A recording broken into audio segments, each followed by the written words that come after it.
சிலருக்கு மேடை பேச்சு, சிலருக்கு விஷயங்களை அலசி ஆராயிருது, சிலருக்கு ஆராய்ச்சி நல்லா வரும். அப்ப நம்ம கெரியர் கூட அது எப்படி பொருந்தி போகுது? அப்படி பொருந்தி போகணுமா? இல்ல தானாவே நடக்குமா? அவசியம் இல்லை. பாருங்க அது வளர்க்கப்படுதா?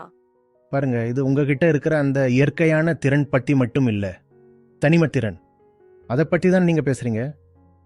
ஆமா, அது அதை பற்றி மட்டும் இல்லை, ஏன்னா அது உங்க உடம்போடையே வர்ற மாதிரி இருக்கும் இல்ல, சரிங்களா? ஸோ அது பிறக்கும் போதே உங்களுக்கு என்ன திறமை இருக்குங்கிறதை பத்தி இல்ல, நீங்க உங்க விருப்பப்படி என்ன முடிவு எடுக்கிறீங்கிறத பத்தி தான்.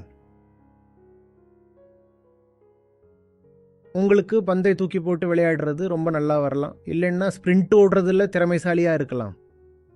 ஆனா ஒரு எரிஞ்சிட்டு இருக்கிற உலகத்துல நீங்க பிறந்தா என்ன பண்ணுவீங்க? சரிங்களா? அப்பவும் நீங்க பந்து விளையாடுறதுல இல்லைன்னா ஸ்பிரிண்ட் ஓடுறதுல உங்களை ஈடுபடுத்திக்க விரும்புவீங்களா? ஸோ எனக்கு ஒரு விஷயத்துல திறமை இருக்கலாம், ஆனா அது கண்டிப்பா உங்களை பூர்த்தி பண்ணாது. அது கண்டிப்பா இன்னைக்கு உலகத்துக்கு தேவையானது இல்லைன்னும் இருக்கலாம். சரியான வழி உங்க திறமை கூட சேர்ந்து போனா ரொம்ப சந்தோஷம்.